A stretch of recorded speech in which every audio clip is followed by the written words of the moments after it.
Some people have a lot of nerve.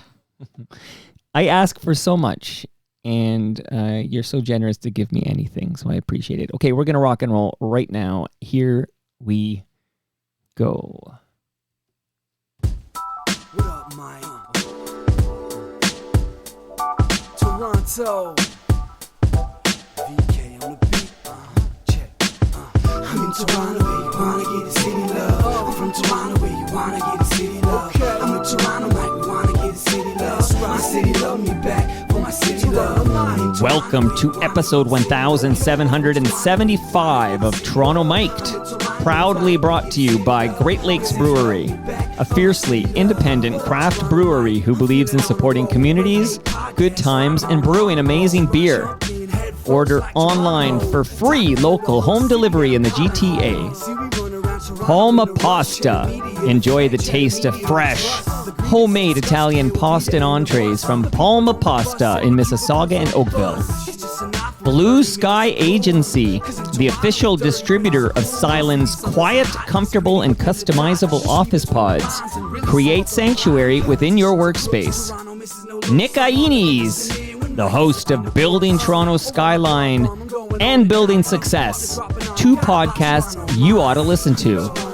RecycleMyElectronics.ca, committing to our planet's future means properly recycling our electronics of the past. And Ridley Funeral Home, pillars of the community since 1921. Today, making her Toronto Mic debut, it's Laura Hubert. Welcome to Toronto Mic, Laura. Why, thank you. That was quite the introduction. Was it too long? Well, no, I think you got to pare it down. You know, sometimes you got to make the money, right? You got to do the ads. Thank you. I feel like I'm so selling out here, but I mean that's no. You know, you need it. You do what you got to do. This gear doesn't just appear from anywhere. Thank you for understanding. Listen, and I want to say thank you for making the trek to visit me. I want to talk about Leslie Spit Treeo and more, and I just want to say I appreciate the fact you took the time and made your way here, even though I'm not sure you know what's going on or where you are. Exactly. So can you speak to that, because you made a reference outside. So you're puzzled as to why I want to talk to you, or are you just putting me on? I sort of like checked you out kind of thing. Okay, elaborate. Like, no, you like Googled literally me? before. No, I didn't even Google. I just listened to some of your, who you had and who you posted. Who did you listen to? Well, didn't really. I just kind of flashed through and went, what the hell does to he see if want this to is a talk real to thing. me? Okay, I have no clue. Is it so far-fetched that somebody would want to talk about a band as a fixture on the Toronto music scene like Leslie Spit Treeo? Well, like I bet you most people don't even know the band at this point. That was like 90s, early 90s, really. Sure, but Gen X is still a thing. Like, we still exist, and we remember Leslie Spit Treeo. Like, let's speak to the people who remember Leslie Spit Treeo, and then let's introduce maybe some younger people to this band that they should know about. Okie dokie. All fired up here, Laura. Listen, so, because I know first time I invited you here, and you're like, why do you want to talk to me? And I'm like, look, please visit me, Laura, please. And then you went to a cottage instead. Yeah. Okay, which I respect. Yeah, I woke up this morning, I thought, I wonder if I can blow him off again. That would be a third time. Yeah. Because the second time, you're like, oh man, I got to do rehearsal because you're still a going I was concern. doing the Kensington Jazz Fest, so I was doing that. So. Shout out to Molly Johnson. Yeah, okay. You friends of Molly? Oh, God. I daycared both her kids. We go back a long time. I put up with Molly. Would Molly and you go out for a drink? No. She might have a, Grand Marnier or something like that. Or a coffee? She's not really a beer drinker. She might. Yeah, she likes her coffee. Speaking of beer, before we proceed, again, I want to cover a lot of ground with you. You're now held hostage for the next, as long as I want you for, please, Laura. Oh, really? But I did get a fresh can of Great Lakes beer out of my fridge, and I thought we'd open our beers together on the mic. I think that's a good plan. I'll count you in, okay? 3. So stand by. Okay. 1. No, okay. Okay, cheers to you, Laura. Great Lakes. Cheers. I wonder if these guys are the ones that make that lemon vodka cooler. Oh, that's them. really good. I have to hunt that down on Roncesvalles. Well, you know what? There is a place around the Horn. Do you know a bar called Around the Horn?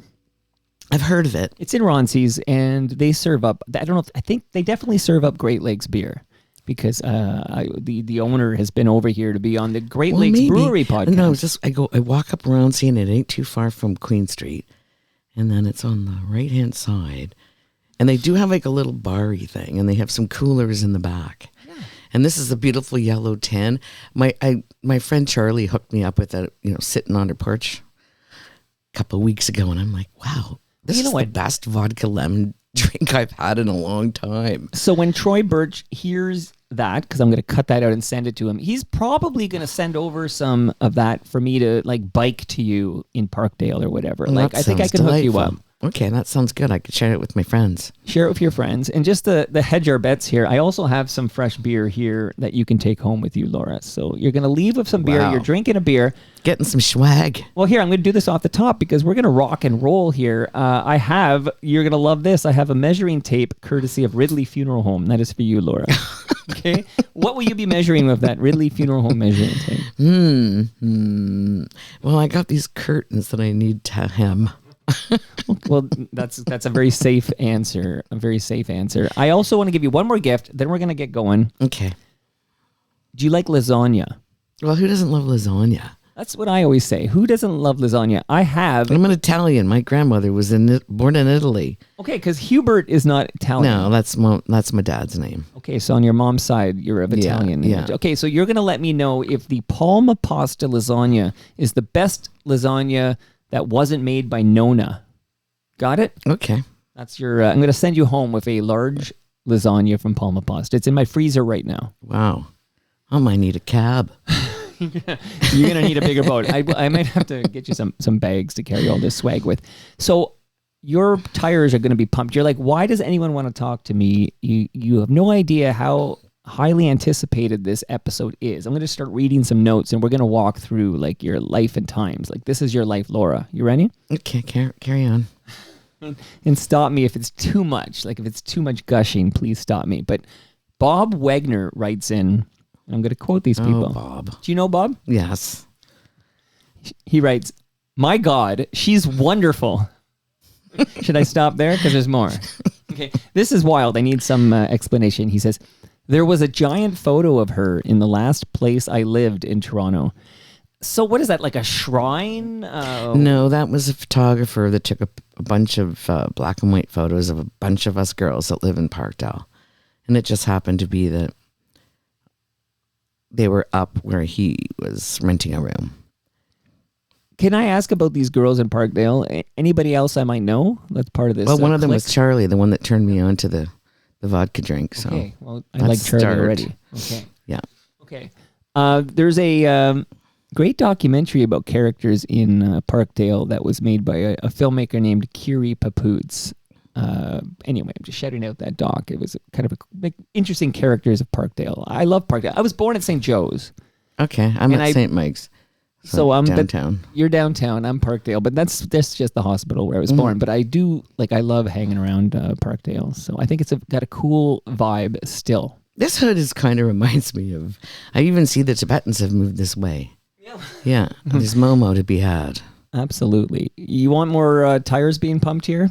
Okay, carry on. And this will help us kind of get into a Leslie Spit Treeo origin story here. And I actually have a song that will accompany this. Maybe I start the song and then I read this note from YYZ Gord. So Mike, let's get our shit together here. A little bit of this.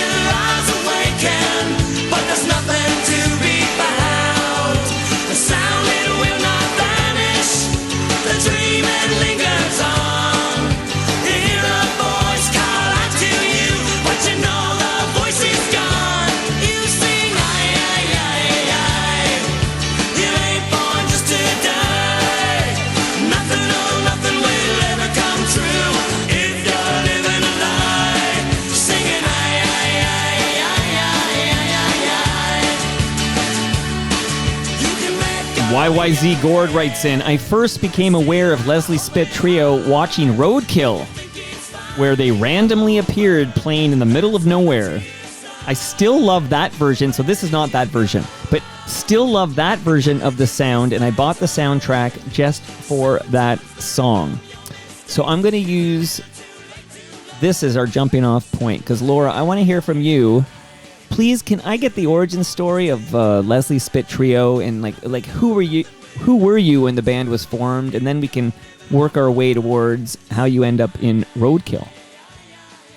Well, I met the boys, Pat Langner and Jack Nicholson, at a theater company called Theater Direct, and we were all in the theater. I was an actor, Jack was an actor, Pat was a budding playwright, and for some reason, the acoustics in the building. This is a Bathurst and not Spadina, Bathurst and Bloor, just south.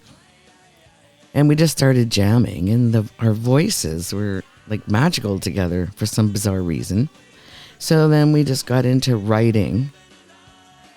Langner was really the playwright, so he was like the leader of the pack in terms of writing, but we all contributed to everything. So, but then we just started singing on the streets, like busking. Yeah, with the dog. We started off on Bloor Street, just by the Way Cafe there, across from the Brunny. We would do the afternoon crowd there, and then we would go down to... And we're in the late 80s here. Yeah, late 80s. Yep. And then we would, do the Shoe. And beside the Shoe, there used to be a bookstore there, and they had like a big, narrow kind of entry into it. And we used to sing in that entry because the acoustics were so good. Wow. So, then we throw out our hat, and then, one day X-Ray comes out of the club and says, you kids should play in here someday. And that's kind of how it sort of began. And he might have known a few guys from Capitol Records, and the next thing you know, we got a record deal. And then I knew Bruce McDonald and Don McCullough, because Don and I went to university together. We did some plays together and that kind of fun stuff. And that's how we landed in that movie. And you're essentially playing buskers, right, in Roadkill. You're just buskers in a field. No, we're just like outstanding in a field. Yeah. And suddenly... So, that's YYZ Gords, and that's before you have a record out, right? No, we made the record and we were just beginning to promote it. Okay. I need you to spend a little time now, and this will actually come up in future comments and questions, but can you chat with me? You mentioned a dog. Tag. Okay. Tag, essentially a member of the band, right? No, definitely. He ran the show, really. Like your manager. This is like listed at least as your official manager is Tag. Yeah, pretty well. Like if we had to stop the bus, we had to stop the bus. And if he wanted to screw off and run into the field and get ticks, then he will do that. And that did happen on occasion. So whose dog was Tag? Well, Pat got him from the Humane Society. And then, of course, now you start to live with the dog hair, and Tag is everybody's dog. Okay, so many comments and questions about Tag. Jimmy Cooper, for example. Jimmy Cooper writes in the early 90s, did they have a band-painted van/bus that was often parked on Harvard near Ossington? Well, it was close. It was in the market. It was a school bus, and it was graffitied up to the yin-yang. So this was Oxford and Spadina. Okay, I realized that actually that question had nothing to do with Tag. Shame on me. Tag, we did some videos, and Tag was coming in and out. There was a dog in the neighborhood that he kind of was smitten with, so they kind of hung out together. So it's a video called it was a happy song, and the dogs are centered in that video. Like there are literally Leslie Spit Trio songs where you will hear Tag, right? Yeah, he's on the first record. Yeah. Tag get any? Did Tag get any like royalties? Like, was Tag set up as a fourth member? He was treated as he was the first member of the band. Really, whatever Tag wanted, Tag got. Well, okay, that's now the question I meant to call. I called up the Jimmy Cooper. By the way, Jimmy Cooper wants to know who was the designated driver in Leslie Spit Trio. Mostly Pat. Pat did most of the driving. Okay. Occasional the drummer would drive and they'd get us into trouble because he didn't make the right turn. Next thing you know, we're at some border town. Like it was. Oh man. So sounds like this is Hardcore Logo or something. Yeah, it's close. Mike from K-Dub writes in, one night at the Hideaway in St. Catharines, I witnessed someone in the crowd getting chased out because they were shouting rude things about the band's German Shepherd. Mike will just insert the name of that dog is Tag. But Mike says the details are a bit hazy, as you would expect. Was this commonplace? What's Mike remembering here? If you yelled rude things about Tag, you're out of here? Well, that's... I don't really recall that incident. But is that possible? It's totally. It's very feasible. Listen, this is where we're getting the definitive history here of the band, and I just wanted to spend a little more time with Tag because somebody named M wrote in, wanted his identity protected. Okay, M says, "Is it true they almost got kicked out of the CFNY studios because Tag smelled bad?" Jeez. Is that possible? Is it possible? Anything is possible. Let me tell you. Like, whatever. It's unbelievable, the kind of thing. We would all come in smelling like Tag.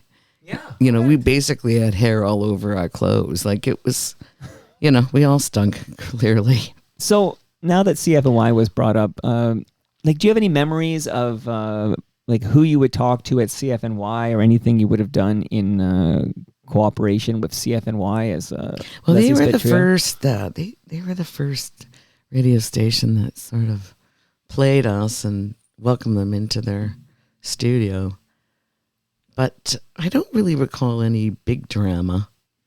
But then you never know because you leave and all of a sudden blah blah blah blah, who knows. Do you remember any specific on-air personalities at CFNY that you might have talked to through the years? No, not really. Sorry. I'm like 66. What do I know now? You're 66, but, I'm going to jog this memory. So my job is to see if we can throw something at me. Extract any stories at all. So there's a song I want to play. So your debut album, which we're going all the way back to 1990. Can you believe that's 35 years ago? I know, it's wild, eh? 35 years ago. My goodness, Laura. Okay, so Don't Cry Too Hard. That has the sound on it, but not the version YYZ Gord gravitates towards, which is from Bruce McDonald's 89 film Roadkill. See, that's why I think you're in Roadkill before your debut album drops. Maybe we were. It's all a bit blurry. Everything is blurry. You should call up Pat Langner. He'll have a lot to say. Well, you know what? You always... This is going to sound terrible. I feel like you always start with the lead singer. If you notice that,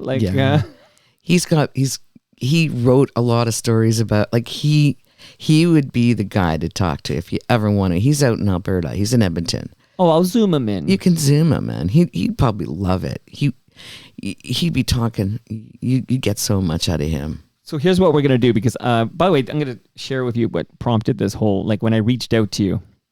So I got a tour of the Toronto Island from a guy named Professor Pricklethorne. I have trouble saying that. Professor Pricklethorne is an arborist, and he was giving me this tour of the island. And then we're on Toronto Island, and we're learning all about the history, and he's giving some great information. And then we're looking at the Leslie Spit. So I asked the group, does anybody remember Leslie Spit Trio? And because this is not a bunch of youngsters on this particular tour, a bunch of people have very fond memories of Leslie Spit Trio. And then somebody says, what happened to Leslie Spit Trio? And then I went home and I said, where is Laura? Now, you've been hiding in plain sight. You're still a going concern in terms of your jazz singing in Toronto, right? Yeah, I'm still kicking at the can there. Still kicking at the can, and I'll play some of your solo stuff soon. But I reached out to you, and that's when I booked the first I guess I had to talk you into it. Did I need to talk you into it? Yeah, I think you did. Because you didn't want to do this. Hell? Why do you want what? When this is over, you're going to be glad you did it. Okay. But you blew me off for a cottage, which I respect. And then you blew me off for a rehearsal, which I respect. And then this was your third strike. Yeah, you know what? Like I said, I woke up this morning and I thought, I wonder if I can blow them off 3 times. And I said, Laura, it's a nice day. Just get on transit and you don't want to piss off Toronto Mike, okay? No, I don't want to. I'll be dragging Leslie Spit Trio for all eternity. Okay, here's the song. So this is my introduction to you guys, and I think a lot of people... In fact, I thought this was your song, so let's talk about this.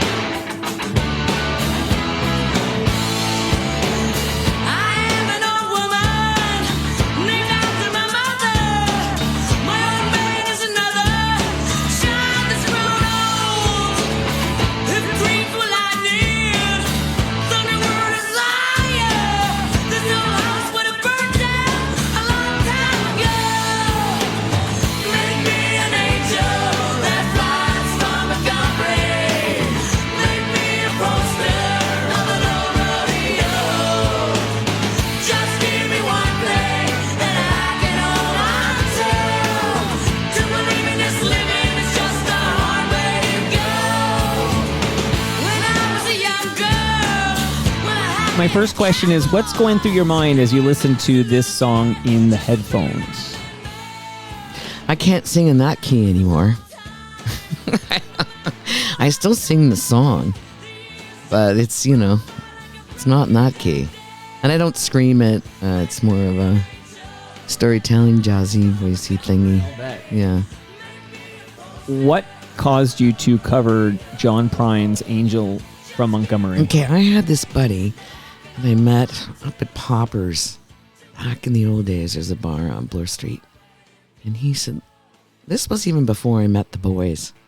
And he was saying, you know what song I think you should sing is Angel from Montgomery. And I know, I knew about John Prine, but man, what a prolific writer and what a gentle soul he was. Wonderful writer, gentle soul, but not didn't have hits where he wasn't like that particularly well known outside of the... Yeah, he's more of a storytelling folk guy. Right. Yeah. So he said, Laura, you got to sing this song. So when I hooked up with Pat and Jack, I introduced the song to them and we would sing it on the street. And that was the song that made us the most coin. And this was before the Looney and the Toonie.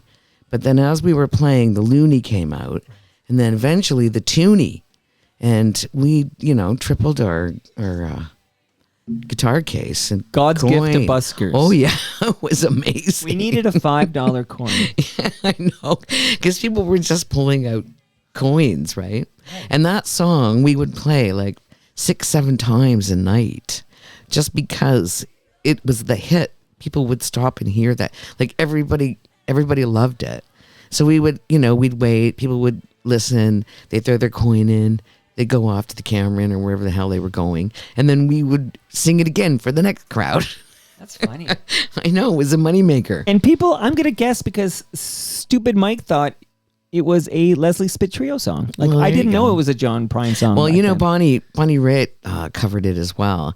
And then Bonnie, when I met John Prine, because we opened for him at that beautiful venue that is no longer Ontario Place. Forum? Yeah. Yeah. Every time I went to see a concert the other night, Lena Lovitch was playing with Devo and B-52s. Right. And, every time I walk by that dome, I always think about the good old days of the now with all the nonsense and the big piles of dirt, spa talk. I saw my first ever concert there. Shout out to Chalk Circle. There you go. Oakville crowd. Yeah. Right? Yeah, Burlington, Oakville. Chalk Circle, weren't they? Hold on, let me think for a second. Chalk Circle, I feel like they were more north of the city. Why do I think? I don't think they're from Oakville. I don't know. I don't think so. Burlington, of course, home of the Spoons. Oh, see, maybe I'm thinking Spoons. And shout out to Rob Pruce, who was just here last week. Sweet. But he speaks so highly of his Forum experience. Yeah, that was... So we opened before John Prine at that. Wow. And then And did I you met play John Angel? Prine. You had to play Angel from Montgomery. Oh no! And then we met John Prine, and it was so exciting. And then John says, Bonnie tuned me into it. Have you heard of this band playing your song? Because she sings the shit out of that song too, right? Yes. Different stylings, but Did John Prine join you on stage no. for your version of Angel from Montgomery? No. Because that would be the move, right? Yeah, no. Come on, John. No. The late great. Okay, so this gets you radio play. Is this the first song that you would? Yeah, that's the one that really flew. We had a few that got on. Well, much was there. The videos helped, but no, so we had a Catch the Highway UFO song and a couple others sort of that was out there in the airwaves, but mostly it was the Angel that demanded that we go on the road, I think. Do you remember what radio stations? Can you name check any stations that might have played? Well, I remember Montreal liked us, and of course, CKNY, like they played it. CFNY, and I think there might have been a local Toronto station that threw on a few. Okay, I want to play a little of UFO, Catch the Highway, because you wrote this song. Yeah, this was a gang effort. Empty phrases, matters of opinions, hide and seek detentions. In my heart, on suspicion, toss so many words in the air, privileged information, and see it in the sky.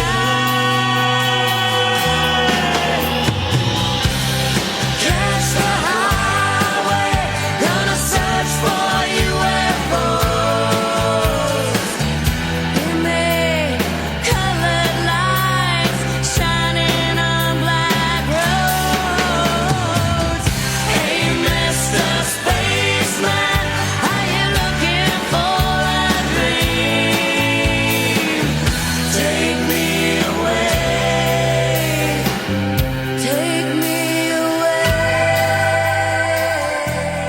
So on the live stream, live.torontomike.com, I want to shout out a couple of people. Langer's there. He's got a question I'm going to ask you about in just a moment. But Wardo's there, and he says he loves the love for the Ontario Place Forum. He says, what an underrated venue. So a lot of good nostalgia for the old forum. They're actually going to, even this current venue that you saw, the B-52s and Devo at, is going to be blowing up soon. Like there's a whole new venue coming to Ontario Place. Yeah. I By can't the way, how keep was up. that? Who can keep up? How was that venue? I'm not sorry. I mean, how was that concert? It was fun. It was a beautiful night, and it wasn't too overcrowded. In fact, which was curious, we had grass seats. So, and you buy them in a bundle. So Smoking grass or on the lawns? Okay, on the lawns. There was plenty of that going on. You should see the young kids trying to get people to stop smoking dope and cigarettes. Really? The young ones are like, okay, you really can't really. And everyone, all the Nervous Nellies. everyone's 60 and 70 years Well, old. okay, I saw Neil Young and The Who there recently, and I can tell you, it's just one giant cloud of cannabis. Yeah, but they're so cute because they're trying to say, you're really not so. They're just like 17 years old and they're looking at you with these big eyes. Do you They're partake? so cute. Do you partake? Oh, of Do you- course. Yeah. Are you high right now, Laura? No, but I did have a beer up at the corner there waiting for you. I'll keep them And I flowing for still you. smoke tobacco, which is bad, I know. Oh, yeah? Evil, evil, evil Laura. But is that how you get this really cool? Because I heard you doing like a Louis Armstrong thing. Like some of your jazzy stuff can get pretty deep. I've always had a contralto voice. I sang in a choir back in the days. So I was always on the bottom end of everything. So the I've always cigs had a aren't doing deep. that. This I've is had a deep voice. No, of course something's got to do with smoking pot and cigarettes and Should all I the rest start? of Because it. I want to sound like that. So, No, never, never, never. You don't want to stink like I do. Well, okay, we blame that on Tag, the late great, but we'll Okay. talk more about what happened to Tag and what happened to the band in a minute. But can I ask you for the definitive way we're supposed to stylize this song? Like, is it UFO / Catch the Highway? Yeah, I guess that's how we So called it. you don't have an answer because sometimes I see it UFO and then in parentheses Catch the Highway. I need to know. I don't think that's very important. Next. Why don't these details matter to you, Laura? Let's dive into why you don't I don't care know. about these. Maybe we had to make it official. There was something to do with you can't make. I don't know. I have no clue. No clue. Well, who am I getting? Jack? No, Pat. You said Pat's the guy to score. He's in Edmonton. Pat Langer? Yeah, and he would just love talking to you. Okay, you know what? You're like my. We're gonna get the 101, the base from you, and then we'll go to him for those stories that you can't recall Because he's got lots of them, and he was a prolific writer, so he would notate a lot. Like, so he would My kinda write. guy. Like, he was very. Some of them were mostly true, but some of them were false. But most of the time, he would write a diary from Tag. So Tag would be. You know what that is? Before the internet, that is a dog with a blog. That's right. Yeah, exactement. Today, Tag would have an Instagram account with 1 trillion followers. That's right. And you'd be printing money. You'd be printing money. Well, maybe he's doing that. There, who knows? we'll- But you got to get a hold of Langner. He'll love it. I will do that. Langner, not to be confused with Langer, who has a question for you in a minute. But Okay. you said the all three of you. Now, I almost skipped the obvious question, which is, I'm going back a moment, then I'm going to come back to UFO Catch the Highway. But was it a quick decision on what the band name would be? Like I mean, Leslie Spit Treeo is the most Toronto name, I think, other than the band Toronto. Well, you know, it's funny because when we first hooked up, when we started, we had to find a place the Tag could run and we could sing freely. Now, this was just a dump site at the time, right? Spit now is a glorious place to hang, but in those days, it was a big dump. But there was nobody down there. So we could let the dog run and we could rehearse. Outside, we weren't disturbing anybody. We were, we're living in this old Victorian house on Niagara Street, and it was, not favorable for working on harmonies, let's say. So you're basically choosing the Leslie Spit. Sorry, I guess the proper name is Leslie Street Spit. For Tag to run around and for you guys to rehearse your stuff. Exactly. So then naturally, when it's time to come up with a name, you're like, well, we're rehearsing at the Leslie Street Spit, and there's 3 of us. Treeo, and then whose idea was it to spell Treeo? Treeo. I think that was a group thing. I think because there was no trees down there. It was like sort of irony. I don't know. Okay. That was I'm probably, hip to that. Okay. Yeah. And you mentioned the group, the 3 of you, and maybe Tag was involved too. You'll let me know. But you guys wrote UFO Catch the Highway like in the room, or I mean in the park? Well, no, we were living on Niagara Street, and then I would write the first verse, and I think Jack wrote second, that kind of thing. It was like that kind of, then Pat would write the third verse, that kind of a thing. But that was like on Niagara Street, way before, it was the bottom of Niagara and King Street, south of King. And there used to be a slaughterhouse. That's why the rent was so cheap, because it stank like nobody's business. Okay. I grew up near the stockyards. Okay, And so this you came know. up very recently that when I was growing up. So the junction. Yeah. Yeah. And now it's all big box stores and Yeah. everything. But back when I was growing up, it was just where you held your nose if you were That's driving right. through. I remember the cattle used to actually cross the street to go to the slaughterhouse. Like St. Clair Yeah. and Yeah, exactly. Kiel. Yeah, exactly. Okay, so shout out to Old Toronto. We're doing a little nostalgia here for the kids here. But where, Laura, I need to know this is an important question. Where is your Juno Award? Because in 1991, you won a Juno Award for Most Promising Group at the Juno Awards. My mother has it. My 90-year-old mother Still with us. has it. She's still with us. When she's a character, she loves singing too. She just pulls out all these old songs. Wow. And when I go to, because we all take turns, I have 2 brothers, 2 sisters, and we all help weekly to do the duties. Sure. And she's just a singing maniac. Oh, that's amazing. And she lives in Toronto? Yeah. Okay. Downsview. Okay, Downsview. Okay. I just was remembering this Broken Social Scene concert I saw where the tragically hip Broken Social Scene and Buck 65 and who else was on that? Rosetta. Hey, Rosetta. This was a band out of Newfoundland, I think. But They were all at Downstreet Park. I was just sort of chatting about this just yesterday, remembering that show. But okay, I digress. So that's a big deal. Like, what was that like for you guys winning a Juno Award for Most Promising Group? Well, it was a really funny moment because we were touring and it was in the middle of a snowstorm and we were opening for the Northern Pikes and we had to make it up that mountain. Where were we going? Not Whistler Way, the other way. And the Pikes packed it in. They said, we can't do this. It's too much of a blizzard. But we ended up getting there and doing a pared down show. And then the next thing you know, we got to get back because we're nominated for in Vancouver. Okay, so nearby. Yeah. So I remember Molly was out attending the Junos, and I went to her hotel room to get an outfit because I had nothing to wear. So Molly dressed me up in some cute little thing. I love these stories. Keep dropping these names. I think that's fascinating. So you win the Juno Award for Most Promising Group. Now it's time for your follow-up album. Okay. So what's the vibe in the band if you're thinking back all the way back to whatever, the early 90s? Like, what's the vibe in the band coming off Don't Cry Too Hard, which has, a couple of radio songs, Angel from Montgomery and UFO Catch the Highway. And of course, for the YYZ Gord and all the other Roadkill heads, you got The Sound, and that was Capitol Records putting that out. What's the vibe in the band with the follow-up, Book of Rejection? So Tom Cochran had just had his Life as a Highway. He was on the same label, right? Capitol. And his record was produced by a guy named Joe Hardy. Joe Hardy was out of Memphis at the time. So Capitol decided that we were going to go down there and make a record with Joe. So that's what we did. And then they wanted to polish stuff and make it prettier, and it just got lost in translation. Okay, I will play one song and read Langer's comment in a minute because I've teased it long enough. But I mentioned Chalk Circle, which had a big hit with April Fool, and that was produced by Chris Wardman. Yeah, Chris did our first record.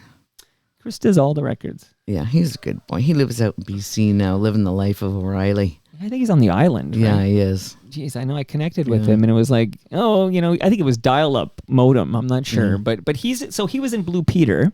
Yeah, with Jason Snyderman. That's right. See how I'm connecting these dots? Yeah, here, Jason Laura? was playing the keyboards on our first record, and Chris played some guitar on that album too. Right. So Jason's now playing with Chalk Circle. Jason Snyderman. Really? Yeah. Well, I saw them at the Alma Combo, and Jason was on keyboards. Oh, interesting. With my own eyes, Laura. He has this old persona thing going on. I see him. He's got something going on there. Well, there's something going on for sure. Yeah. But he's son of Sam, so he's gonna, be doing different. I still have my Sam the Record Man. I have a check that I put in a frame and hung it on my wall. Like the last check that I ever got from Sam the Record Man. So you worked with the No. Like royalties. Royalties. Okay, you know what? What do I know? It was $8.77 or something like that. When you say hung it on me wall, are you doing the Ringo Starr from The Simpsons? No, I'm not. Where Marge drew the picture and he goes, I hung it on me wall. Right? I don't know if anyone remembers it. Can I share? I've never put this in the public yet because it's very fresh info that I'm still kind of noodling in my head. Can I share something with you? Sure. So I quite like a rock band out of Halifax called Sloan. Yeah, of course. Of course, I know. I don't know why I'm presenting it like you'll be like, who's Sloan? But, forever, and I just had Chris and Jay in the basement, like I think maybe 2 weeks ago. But I forever have heard this story about how they came up with the name Sloan, and they had a friend, and he had a nickname Slow One, but the story never really made much sense, okay? And a lot of people, I think when I talk to members of the band, they're like, kind of like reading from a script, and I don't really believe them. You want to hear my new theory? Okay, bring it on. So it just so happens on Saturday night, I was at the rec room by the Dome. Like literally, I was locking up my bike when the Blue Jay game ended in an 11-1 victory for the Toronto Blue Jays. Sweet, that must have been fun. Yeah, it was fun because they do the big noise and everybody's happy. Everyone's in a good mood. This city's in a good mood now because the Jays are crushing the Yankees. It's quite something. It brings us all together. Jump on that bandwagon. Okay. So I'm there and I'm chatting up Tara Sloan. Do you know the name Tara Sloan? Yes, I do. Okay, so we're She's chatting. an East Coaster, isn't she? Right. Yeah, So yeah. this is, thank you. Yeah. You're good. You can co-host the show with me, and I'll give you a beer every time. But I'm sitting with Tara, and we're shooting the breeze and catching up because she moved out to California for a shark she was in love with, and then he broke her heart, and now she's back here. It's a whole thing. We're chatting about her times in Halifax, where she worked at Sam the Record Man with Chris Murphy before there was a Sloan. So Cool. you got Chris Murphy and Tara Sloan working at Sam the Record Man together. Do you know where I'm going with this? I think Sloan is named after Tara Sloan.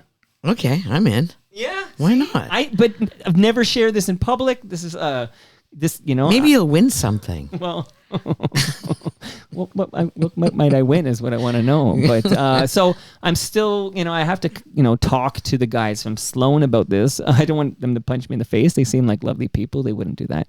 But I think that because I didn't realize that Tara worked with Chris at a Sam the Record Man in Halifax, and then this whole Slow One thing, which I never really bought, now it makes more sense. Tara Sloan, they just changed the spelling. There you go. Okay. I'm going to try to see rolling if there's with anything it. here. I'm rolling with it. Roll with it, baby. Woo! Okay, you can perform that jazz. Roll with it, baby. Love it. So, what else did I want to say? I want to play a song, but let me read Langer's note for you because I teased it so often here. Okay, so I'm going back to my question. So we did Bob Wagner, we did YYZ Gord. Oh, Saber Scott. Saber Scott says, I caught them at Nietzsche's in Buffalo way back when, and they were awesome. Nietzsche's great club. I really wish I could put my toe in Buffalo right now, but I'm just still a bit nervous about going over that border. Is it nervous or on principle you won't do it? Well, it's principle too. But at the same time, I'm like, well, it's Buffalo. It's just over there. Does it count? Is it kind of like... It counts. Can I tell you it counts? Okay. That is enemy territory. Yeah, I understand. I know. I won't go, but it's one of those places that I kind of love, and it's so close to home. And they listen to you on CFNY. And they were so supportive. We always had fun at Nietzsche's. I get it. I get it. But hopefully one day, you can go to Buffalo with pride because they fixed things down there. I hope so. This is getting ridiculous. Yeah, it's way over the top. I can't even believe it's happening. But that's the thing. They're allowing it to happen, and you're like, how are they allowing this to continue and to happen? And there seems to be all these, like, I grew up, I studied history at U of T, and we were learning so much about checks and balances, okay? Oh, the system, the checks and balances, so you can't have some president become a dictator or whatever. Well, these checks and balances are failing before our very eyes, True. Laura. I'm just flabbergasted at the whole thing. Flabbergasted. And I can tell you. Well, it was the one mildly awkward moment with the two guys from Sloan is I played a clip of Andrew Scott on this very program. Andrew Scott's the drummer, and he told me I am not stepping foot in the United States during this administration while this administration is in power. And that is one of those things where the band is kind of popular in Buffalo, and they would love to play gigs and make money. They make their money off the band. That's right. Yeah. So the band can't. Well, the band can, but they wouldn't, I don't think, tour without all four members. And one member's refusing to cross the border. So it is part of the band dynamics. It's right. all very interesting here. Okay. So that was Saber Scott remembering Nietzsche's in Buffalo. James Edgar. I like James Edgar. Did you know Rush is having a tour? I just saw they got this new fabulous woman drummer. Yeah. Some people are outraged. Some of the men are not happy. How dare they? Anika is her name? Anika, yeah, and apparently she's played with Jeff Beck and all kinds of. Yeah. I think it's cool because I love Rush. That was one of the first real concerts I ever went to at Maple Leaf Gardens. I remember coming home and my shirt, my clothes, my hair all stank of pot and this was like in the 70s. Yeah, you're going way back. Yeah, I'm going way back. Sure. Well, No Clue. It was 21. It was their album 2112. Was Subdivisions on that record? I get confused with my Rush stuff. Is Subdivisions on that or no? I don't remember that one. Okay. Well, James Edgar is a big Rush head. So hello to James. He says, I met the Leslie Spitt Trio at a car rental at Parliament and King one time. This is his memories. This makes sense. This is very Toronto. When I met that's Leslie right. Spitt Trio at Parliament and King at a car rental. Very cool to talk to them. I had just seen them at the Horseshoe a couple of weeks before. I still have them on my playlists. So hello to James Edgar. Hi, James. Hello to James Edgar. James Edgar. And did we talk for Mike from K-Dub? Yeah, okay. Did we ever talk about you playing St. Catharines? Oh, you had no memory, right, of Tag? Yeah, St. Catharines was one of those funny towns where I remember going to do a radio station. Hits is there. Hits 97.7. Yeah. And that was kind of fun. I think they had an underground, talked about the Underground Railroad coming up from the States. And so there was some cool moments there. That's the White House of Rock. Yeah. Paulie Morris was a key figure there. Okay. Whose daughter is now covering provincial politics for CTV, Siobhan Morris. Oh, okay. Look at that. I'm full of fun facts. You got to hang around me more often, Laura. We're going to be best friends. I know where you live now. That's true. You could be at my side door every day. So Langer, shout out to Mr. 20 for 20. He'll be at TMLX 21 on November 29th at noon. That's the last Saturday of November. Laura, this is where listeners can just show up at Palma's Kitchen. I do a live recording. I feed everybody with delicious Palma pasta food. I bring cold beer from Great Lakes Brewery. Again, November 29 at noon. Just come to the second floor. It is Palma's Kitchen in Mississauga. Langer will be there to go 21 for 21. Langer goes, I loved the album Book of Rejection. Here, let me play the song actually before I read the rest of this. Let me do this. And it's a bit of a potato recording. I couldn't find a pristine recording on YouTube, but this is the video, so it's a little bit fuzzy.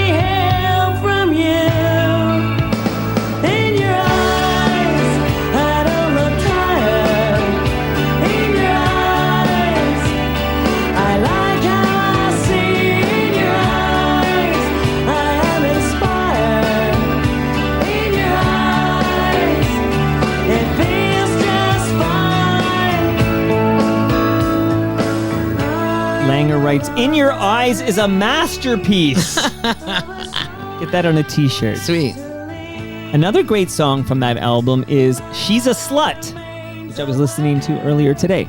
Was She's a Slut written about anyone in particular, Laura? No, I think it was because oftentimes you would be there. Okay, I was out in the East Coast. It was New Brunswick, and they can be testy bunch out there. Really? Yeah. I thought they were all sweethearts out there. No, all those we were a Maritimers. little bit too rock and roll for this crowd. Really? And this guy kept screaming, "You're a slut! You're a slut!" Well, that's your rock and rolliest song, I think. So I was like, okay. So that's where that came from. Okay, because She's a Slut is like your heart. I don't know if it's your hardest song, but it sounds harder than the other stuff. It's angry. Yeah. I love it. Okay, so Book of Rejection. This is In Your Eyes. By some accounts, In Your Eyes is like your biggest song. Well, they did play that on quite a bit, much music. The videos we shot that in north of Hamilton there in Dundas, Ontario. They have most fabulous waterfalls up that way. Yeah, it's the city of waterfalls. Yeah, I've done trips to the... So Webster's Falls, we shot that Webster's Falls. So it was beautiful, beautiful day. You can do it the gorge there. Not gorge. What is it called again? What's that series? What Sarah Harmer would remind me. But Escarpment? Escarpment, you know what? The gorge. What the fuck am I talking about? The escarpment, you can do wonderful walking tours and encounter so many gorgeous waterfalls. I know, it's extraordinary, isn't it? Everybody's got to do it. Okay. Yeah. So I do have a question about In Your Eyes, which was a top 20 hit in this country in the fall of 1992. Isn't that something else? I think it's technically your biggest hit. Yeah. Let's go with that, okay? There you go. Who's on guitar? Any special guests on guitar? Where's the record? Let me look and see who is playing. Any chance FOTM Randy Bachman is on guitar? Oh, yeah, that's right. Randy was doing... I'm setting you up here, Laura. What's wrong with you? Randy did play some that was another... Didn't we rehearse this? No. Yeah, I do remember Randy coming down the hill. Well, like, what do you remember about Randy? Randy's full of great stories. We were recording in this old house, sort of north of Barrie, and it was. There's nothing north of Barrie. There was something. Okay, it's all coming back to. I'm going to get play by play. I remember him coming down the hill because it was a very steep hill, and he had to walk up and park the car, and it was. There's a few moments here, and I'm like, oh my God, please don't fall. Please don't fall. That's fucking Randy Bachman. Okay? Yeah. American Woman. And, Yeah. BTO. That's Canadian rock royalty. I know. Yeah. Okay. He just dropped in for a couple of licks, But like, how did that come to be? Well, that's probably part of the record company. Okay. So here's where I need to get real with you here. Okay. So am I right that you had a 7-album recording contract? No, it was 5. Right? No, it was 5, and we lasted for 2. Right. So, like, why? I need some answers as to why only the 2 albums when there was a 5-album recording contract. Because that's the record business. I don't know what you've heard, but you can have a 5-record deal and, make one. You know what I mean? Like, there's no... Can you be more specific? Because I'm learning from people like you, because I can't carry a tune. Well, what happens is then the A&R guy says, well, we need this and we don't like that, this and that and the other thing. Everyone's got their nose in it, sort of ruins it.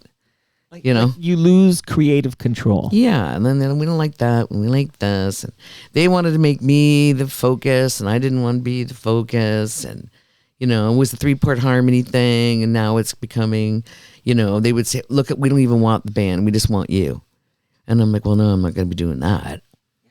Yeah, so there was that kind of crap. Well, I can see a record label wanting like a front person, like I don't know who to compare it to, Chrissy Hind and the Pretenders or whatever, like somebody up front who gets the focus. Yeah. Well, this is I think this is. Well, that's what they would do in the videos. Like they would like focus on me, and then, and then once we didn't have a record deal anymore, we just went haywire and did whatever we wanted. Well, let's catch up. Now is a good time to check in on Pat Langner and Jack Nicholson. Okay, so these are like aspiring actors. Am I right? These are... Well, Jack was Jack was an actor. He still is to this day. He still does a lot of shows out live, and he has his own band. He sings, I think he's got the Hank Williams show. He does a Hank Williams show. He's a very good country singer. So he's got his own stuff going on. Right. But after the release of Book of Rejection, yeah, he went, okay, that's it. I don't want to do this anymore. I want to go back to acting. He's going to focus on his acting career. Yeah, and, exactly. You can go to imdb.com and he's got a lengthy list of credits. Mm-hmm. See what he was focusing on here. So that makes it what? The core of this band is now you and Pat. Is that right? That's right. And that's no Treeo. That ain't no Treeo. Unless we count Tag. Yeah, well, Tag was there. Tag was there. Okay, so now that you guys think we got to change our name because we're not a trio, and we're being dishonest to our listenership by saying we're a Leslie Spitt trio when there's 2 of us. Mm-hmm.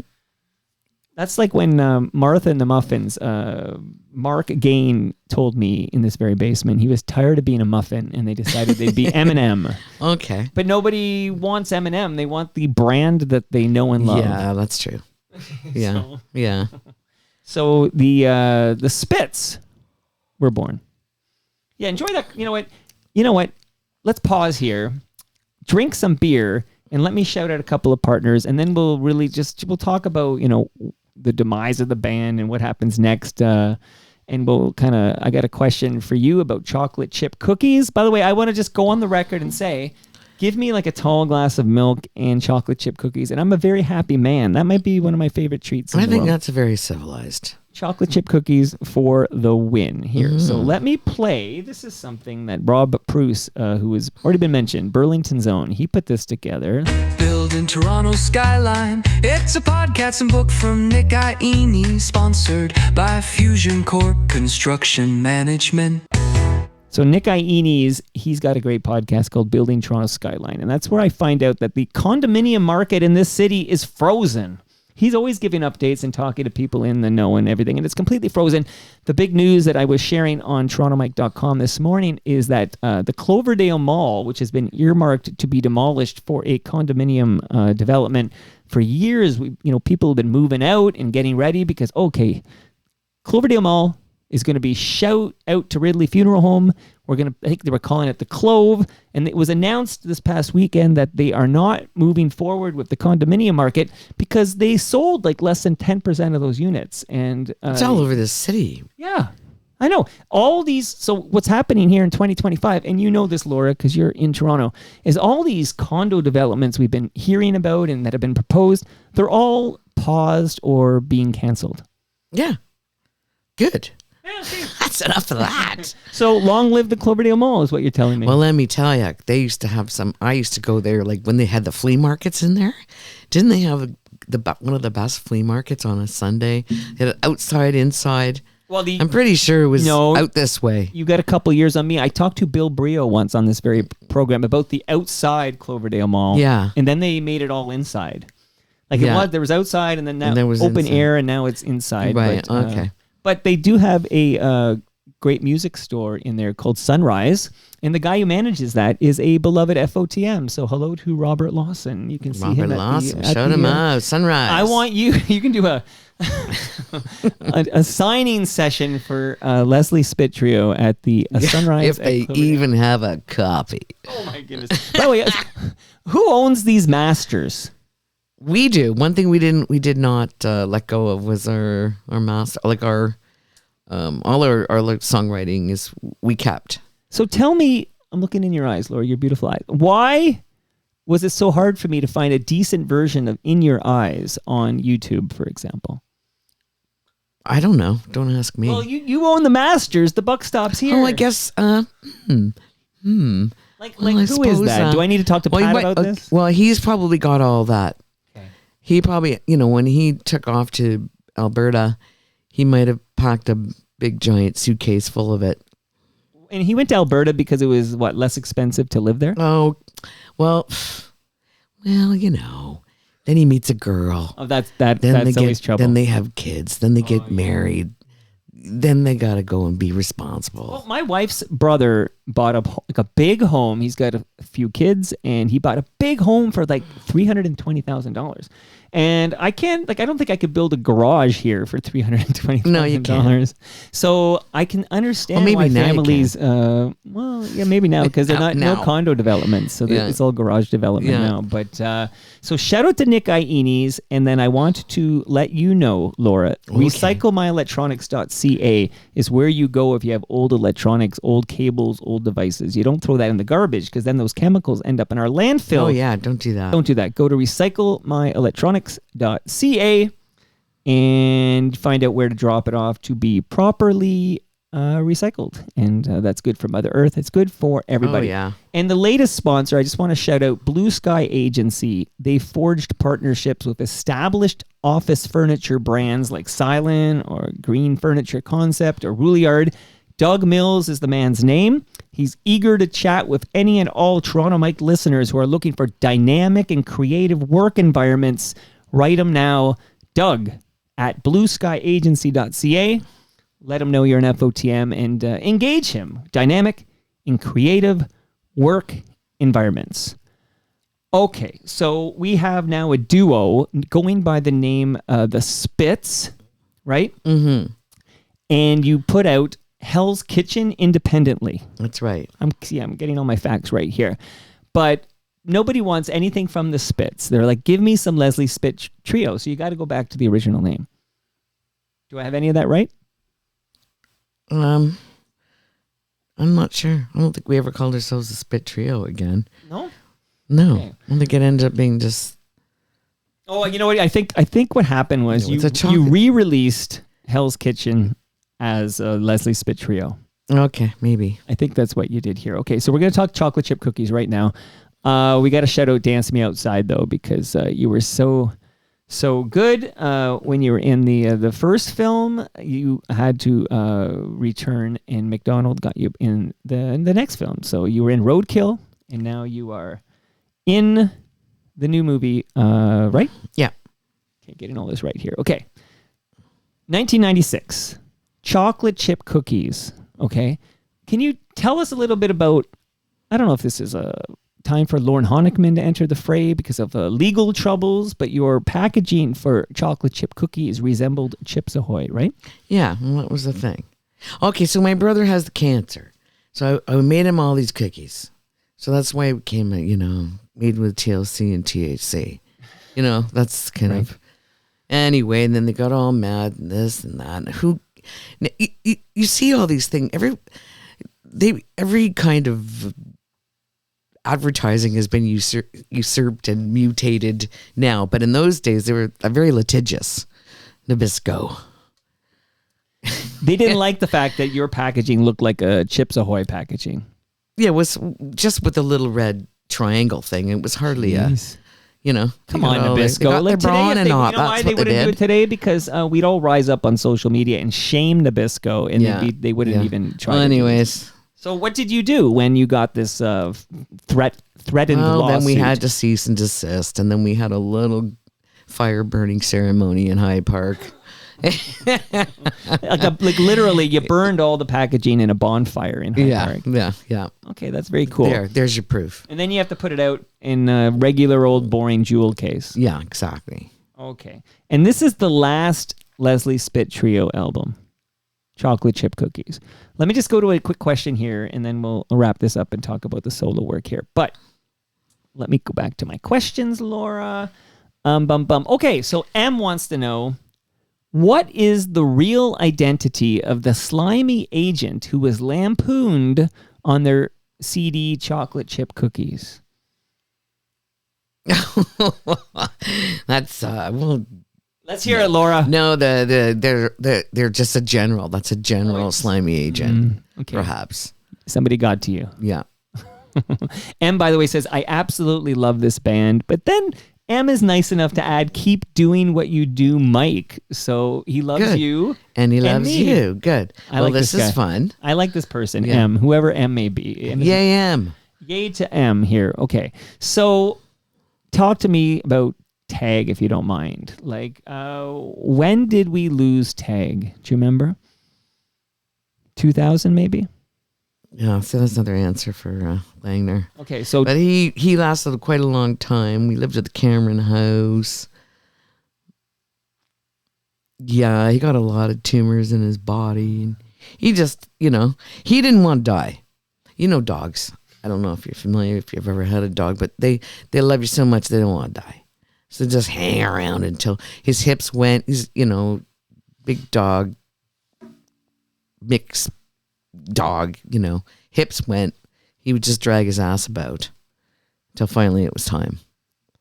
Put him out of his misery. Well, you loved Tag so much, you did the right thing there, as difficult as it was. And maybe Tag didn't want to go, but you know what's best for Tag. That's right. And is there any correlation between the band breaking up and Tag dying? Like, was there any sense of we don't want to do this without Tag? No, not so much. Because when we make the biopic, because I'm going to try to get a biopic, there's going to be a scene, okay, where Tag passes away, and you guys look at each other. Yeah. And you realize That's a wrap. we can't do this without Tag, and the band breaks up. Yeah. Well, that's funny. All right, and now that's 96, so the band does break up, right? Yeah. Okay. Well, we do, our own way. Everybody go, Pat had to deal with a pregnancy and a marriage. And I'm like, I remember I was like halfway doing this little tour, and I said, that's it, I'm done with this. I can't do this anymore. But you pivot, right? Like you decide, I'm going to become a fixture on the Toronto jazz scene. Yeah, well, then I always played Grossman's back in the olden days. I used to actually just hang out there because I lived in the market. So then I was, talking to Christine and Tony, and they go, look at Michael Keith is no longer doing Monday nights. Do you want to pick it up? And I said, great. And then I called my piano player friend that I hadn't talked to for many years, because we were rehearsing these old songs from like back in the late 70s, early 80s. I said, hey, I got a Monday night slot. You want to start getting out of the basement and coming and hauling that keyboard out and doing some tunes? And that's how that started. And we're still playing together today. So that's quite a long time. A Little Laura. Well, that could be the name of an album. A Little Laura. Write it down. Okay, I recorded it. Ooh, baby, Wi-Fi's moaning sweet and low. Ooh, baby, warm because I love you so. Ooh, baby, take that mellow, soft guitar. It's saying, move up closer, you're too far. I'm so glad we left the party. So glad we're all alone. The only time we've ever talked like this before was over the telephone. Ooh, baby, love that fire in your kiss. Please tell me we can spend another night like this. Ooh, baby. Is this song about me, Laura? You can tell me now. Cool, baby. It's for all of you. You're all cool babies to me. Ooh, cool vibes. So, this is from My Girlish Ways, I believe. Mm-hmm. So, My Girlish Waves, 2001, Live at the Rex, 2002, Half Bridal, 2004. 2004, fun fact, 21 years ago. Oh my God. What's going on, Laura? You're performing live. Approximately how many nights a week can we see you perform live? No. Like I do, like now I'm like, I like my matinees. The odd Grossman's gig I do every other month at the Rex on a Sunday, 5 to 7, 3-piece, chill, get in, get out. You know, very rarely do I get like I just did the Kensington Jazz Fest. Of course. That was with John Alcorn and his 3-piece band. Yeah, sort of slowing down. I don't go racing around. You know how hard it is to tour and put anything in together and take it on the road and get grants and all this nonsense. Oh, so I hear. Yeah. It sounds like a nightmare. Now, will you still play, of course, Leslie Spit Trio songs? Occasionally. But people must demand Angel from Oh yeah, but I Montgomery. still sing that. So that song's never going to go away. That song sings itself. Really. John Prine passed away. He died of COVID. I know. Sad. Yeah. But I would think possibly many people discovered that song for the first time, maybe, like, at least John Prine's version. I feel like that's a song, like that's a songwriter's song. That's such a gorgeous, beautiful song. Mm-hmm. You made it work. You mentioned who's the, let's give him something to talk about. Who is the? Bonnie. Bonnie Raitt, of course, Bonnie Raitt. Does she dye that like white piece of her hair? I think she comes by that, honestly. I want to. I mean, I'm sure check her out. hair is white, and then she probably dyes the red rest- bits. You know. Okay, I want She to know what's keeps, going on you there. know, that. No. She can do whatever she wants because she's Bonnie Raitt. She can do whatever she wants, absolutely here. But I would think there's a rediscovery of John Prine's work since he passed away. That typically happens here. So you're content. We can still, like you mentioned, where we can still see you. Is there any possibility at any point of a reunion for Leslie Spit Trio? Well, you can't say never, but you know, for the conditions to prevail and for the cost and because they'd be like, you got to come to Toronto, I got to go to, they got to do some rehearsing. Okay, so one's in Edmonton, one's in Toronto. Where's the third member? Oh, Jack, he's around, but he's acting. He's filming he's got Murdoch like, Mysteries or what's he's actually probably on set right now. He's got that Murdoch Mysteries hires a lot of my friends. Let me tell you. I do a show for a guy, and it seems like every guest has been on Murdoch. Man, I want to get on that Joel too. Greenberg. Yeah. Joel Greenberg. Was known for theater productions, but he talks these people, these Canadian theater people, all get a spot on. I know. Murdoch I want to Mysteries. I'm an ACTRA member. I can put You on. haven't been on Murdoch Mysteries yet? No, I haven't. I want to Shocking. wear one of those like old hats and with the gloves, and then just walk by whispering to my friend. Oh. What if, Laura? I don't need to be like a major role, but I could. The other one is Hudson and Rex. I feel Oh my like- God, the East Coasters. gotta go to That's Newfoundland on for that. 27 hours a day. The controversy is, so the dog died. Yeah, the dog died. There's a Sad new 'cause- dog. But, not that he died, but the Hudson He got cancer for a got little cancer. while. He went Yeah. on way to treat his cancer, Mhm. and they replaced him. And when he was healthy enough to return, they said, "It's okay, we've replaced you." Really? I wrote about it on TorontoMike.com. So there's a new Rex because Rex Scandal. died, and there's a new Hudson. I have not seen this new version. I just see it on repeat. It's in the middle quite of the night. controversial. Some American It fanatic is. took out a full-page ad in the Toronto Star to ask some big questions about this, and then it was revealed that ad cost her 25,000 Canadian dollars. Like somebody spent $25,000 to bring some awareness to the fact we have a new Hudson. Wild. I had no clue. I knew that. I thought he would be back. I thought he. No, they bring him basically he right wanted to back. come back. He's healthy enough to come back, and they said your services are no longer required. We wish you Yeah, well you in your know future what? It's a endeavors. brutal, brutal world, isn't it? It's There's no brutal. empathy anymore. It's just like, oh, sorry, that's done with that, young man. So I'm going to pitch something to you, Laura, on our way out. And again, thank you so much for doing this. Was it okay for you? Oh yeah, I've had a great time. Good. You It's came not for- as we know you painful as came I for the thought it beer. would be. No, this is don't worry. Pat's going to be getting the painful. Okay, episode. good. He'll love it. He'll love it. this He'll crave it. If this episode is a huge hit, and I know it will be, and everybody starts having that nostalgic panging for, I want to go back to the 80s and 90s. I want to go back to a time where I could see Leslie Spit Treeo at the Horseshoe, whatever.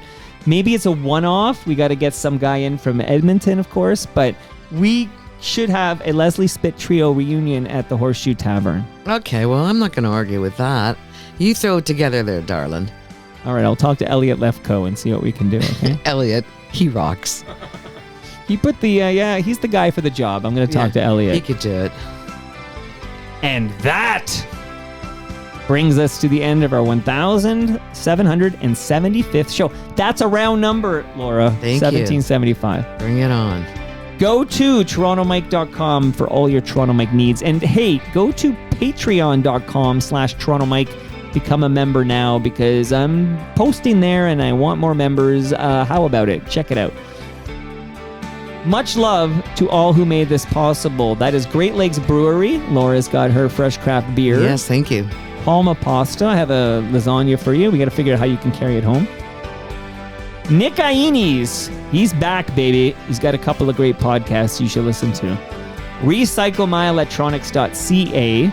Blue Sky Agency, and of course, Ridley Funeral Home. Brad Jones has an excellent podcast called Life's Undertaking.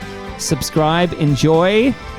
See you all Wednesday when, and I'm going to my calendar right now, Laura, to tell the universe that on Wednesday's Toronto Mic'd program, it is the debut, see how I'm vamping while it loads up, the debut of Rudy Blair. Rudy Blair was a long-time 680 News entertainment reporter. He's going to be in the basement. Can't wait for that. That should be fun. Yeah, you want to come back and co-host Oh, with me? yeah. See you all. Oh, here's some spoons right now. Here we go. See you all then.